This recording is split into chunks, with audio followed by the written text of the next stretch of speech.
All right, so let's start with some news. So, obviously, this is kind of a lot has been falling apart for Johnny Somali, and one of the things that's falling apart are his allies. And we're going to talk about today a little bit about our good friend Hank. We're going to talk about him today because he is being exposed on a huge level, a massive level. And we've got more information that's floating out there about his criminal past. And it's gotten even crazier, even more insane. Everything's been falling apart. And the main thing is that Hank is getting exposed. And let's look at another article that's coming out exposing Hank. So this is more information that's coming out about him. So you see here, this is an old article, but this is very much accurate information from 2017 about 4 arrested in aggravated assault, machete, and other weapons found in suspect's vehicle. Now you see 3 upstanding fine gentlemen here, and then one interesting fella there at the end, right? One very, very interesting fella at the end, and that is Hank, or as he's here, Han John Yu, right, of Tyler, Texas, right? So you got his mugshot right there looking so pretty, so pretty. And then, of course, his accomplices. So let's read what they did. So 4 men in Tyler, Texas, have been indicted in connection with an aggravated assault on December 2nd. Carlos Jose Hernandez of Tyler, Han John Yu of Tyler, Jesse Long of Gaylord, Michigan, and Matthew Lack of Brownsboro were indicted on charges of aggravated assault with a deadly weapon. The 4 armed men, so that includes Hank, or Han John, entered a property on the 3900 block of McDonald Road in Tyler. Once on the property, the men became involved in an altercation with the homeowner. Weapons were drawn during the incident. So this means, I don't know who particularly drew them, but possibly Hank was drawing a weapon in an altercation with the homeowner when they were breaking into his house. The suspects fled in a vehicle but were stopped a short distance from where the incident occurred. At the time of arrest, inside the vehicle, they had a tactical vest, 3 mags, a handgun, 2 rifles, a machete, and a shotgun. So these guys were pretty stacked up as they came into this property in Tyler. They had a bond set at $60K, right? Editor's note, initially Tyler police said the incident occurred inside the home. After further investigation, they say they learned the incident occurred in the front yard of the home and started when they became involved in an argument. So there you go. They were still on the property. But you're seeing obviously a beautiful mugshot here. And this is the type of stuff, once again, that comes out when you start getting involved, when you start wanting to become famous. You become more famous than you intended to become, right? And these things start coming up. These things start coming up. So as these things were coming up, things start to fall apart in Johnny's community. And it seems like there's a little bit of friction going on because of Hank. Now, I'm not going to really comment on whether or not these are credible allegations or not, but they're funny. And what is funny to me is how they tear apart Johnny's community, which is absolutely hilarious.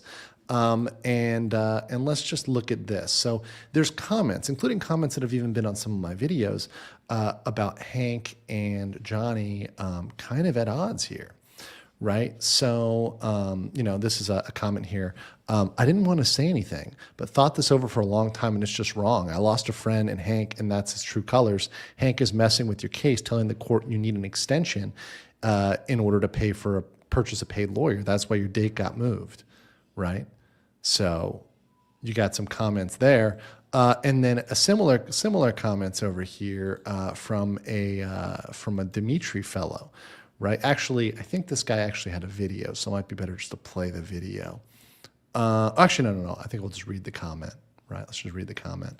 So TBH, Hank is actually messing with Johnny's case, telling the court that Johnny needs extra time, an extension, in order for Johnny to purchase a paid lawyer so he stays longer so he can be a witness in his own case for monetary gains. Absolutely scheming betrayal. Sorry, Hank. So There's a little bit of friction there. There's a little bit of friction there. Now, I don't want to comment as to whether that I could comment on whether that's true and whether that happened or not. I'm actually not going to comment just because I think it's funny, right? As to whether that's true, I'll just say this is that how can I say this? It wasn't Johnny that requested the move. And it wasn't the prosecutor that requested the move. The judge did it. So for whatever reason the judge would do it, right, that's only in the judge's power. So something happened with the judge. Now, there's a lot of things, like I said in my last stream, that can influence the judge to move the date. And Johnny has now realized, as December 20th has come and gone, that the date was indeed moved. Now, remember, Johnny was flipping out because he did not know how it was possible that I knew his date, but he did not, right? And I know more about his case updates. I get pretty much instant updates. Anytime anything official is done, I have an instant update about any case information. But because Johnny, well, he doesn't speak Korean, he doesn't have access to people that do or understand the legal system. And not only that, but he's probably getting his information filtered through Hank. He's not getting that information very fast or very often. And remember also that the public defenders are not very motivated to give you the fastest information. For example, if there's an update on Friday at 5 p.m. and that case file is updated on a Friday, he's probably not hearing about it till Monday, except for he's hearing about it on my channel and he's watching every single video. So Johnny Somali, people are saying he tried streaming again. That's actually inaccurate. So what he did was he created a dummy YouTube account. So he didn't try streaming. That's inaccurate. And a lot of people are misreporting this because I don't know why. I guess it's a slow news cycle and they're waiting for me to drop the real spicy stuff, which will come this week, trust me. But he just put up a dummy account. This is it right here. This is ban evasion. He's trying to evade the ban. Now he's trying to do what some other people have done, which is they put their links there and it's kind of just a way to get people to click on their links because this is like his TTS link, his Instagram and his Rumble. But to be honest, this is not him trying to stream. So a lot of people and a lot of channels are misreporting information. So they're actually saying that, oh, he's streaming again, he's streaming. No, he's not, right? Just like, for example, almost every channel that I've watched is misreporting the number of years that he's facing right now. So almost everybody, and I watched even a TikToker, I forget which one it was it Priscilla Kwan or somebody else? But there's TikTokers putting out bad information. Even Tozy put out wrong information. But it's one minor thing. And it was that he's facing 10 years. He's not facing 10 years. He's facing 5 right now. Now, it's highly likely that that number goes up very soon. But right now, technically he's facing 5. So there's no situation in which he's facing 10 right now. It's really just 5. So that's the current status, right? And some people bring up the drug charges, but the drug charges he's not facing those at trial right now. He's only facing obstruction of business. However, and I'll give you a little spoiler here. I had 2 interviews today.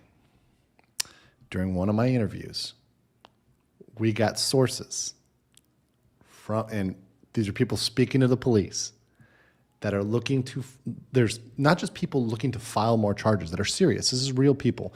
And I know there's a distinction between first party and third party. These are first parties looking to file complaints against other crimes against Johnny. But we have credible sources that are telling us that they are going to look to try to combine the cases.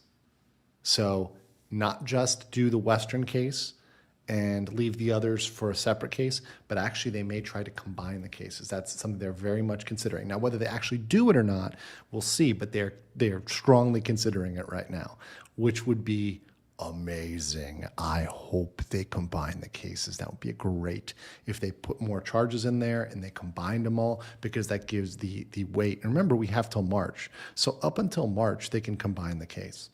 Now, this is so rare. This rarely ever happens. And everybody who's talked about this is like, well, this rarely happens. But because exceptions have already been made, and this case is so weird, it's so abnormal, it already is something abnormal. What people don't realize about the Johnny Somali case, especially people in Korea that aren't Korean, is that obstruction of business is something that almost never goes to trial. Oftentimes with obstruction of business, they just fine you and you move on. They don't put you to trial. The fact that they set a trial date means they're taking it very, very seriously. So just setting a trial date alone makes it serious. So you add on to that they now bump this till March. That means something serious is coming. All right, there's more coming here. There's a lot of moving factors. So let's continue here. So obviously we had his YouTube. Now, I don't take much from this. So any of the channels that are giving out information that he's streaming again, he's not. He just put up a shell here. So this is not something that I would say he's streaming necessarily. He put up a YouTube, and he's going to get probably dinged for ban evasion because literally everybody is reporting him right now. Actually, everybody is reporting him. So I do doubt that he's going to, do much with that or have much coming from that. Let's talk about Hank a little bit more. So Hank is actually running from Bang TV, who's somebody who I interviewed. And you're going to see this because in my interview, he actually, in my interview today, he challenged Hank again. And, he's like, Hank, come on, you, let's do this. And Bang TV is literally 45 years old. So he's actually like 12, 13 years older. He's 30 kilograms lighter. Hank is taller than him. So Hank is like a super heavyweight. Bang TV is a welterweight. He's a 45-year-old man, and Hank won't fight him because he's a chicken. And the only thing he'll do is he will run away, he will call the police, and he won't do it. And the official offer is out there to come and box. He wants to fight officially. You are allowed to in Korea. You are allowed to do like a sanctioned fight, right? So like a boxing fight, Muay Thai, whatever, right? You are allowed to do that. So they can do that very much legally. That's not assault. That's not anything else. It's in the ring with a ref, So he's not going to die, right? He's going to get punched, right? Sure. Somebody in the chat offered 3,000 won. He'll be able to buy a coffee. I know, he'll love it. Well, he was arguing over manwon, which is 10,000 won, which is like $7. So hilarious. But that said, he offered to fight him. And I think Jungman in our interview also said he'd fight him. The beluga, the whale, right? Jungman's the fatter one, who you guys may have seen. He was in the car, and like when he found out Johnny got away, he's like, he was like so mad about it. He had such a good reaction to it. But anyways, they both offered to fight him. So Hank, what's going on, bro? You're a big man, you're running away from people. He said he would fight in the ring, but where's he at?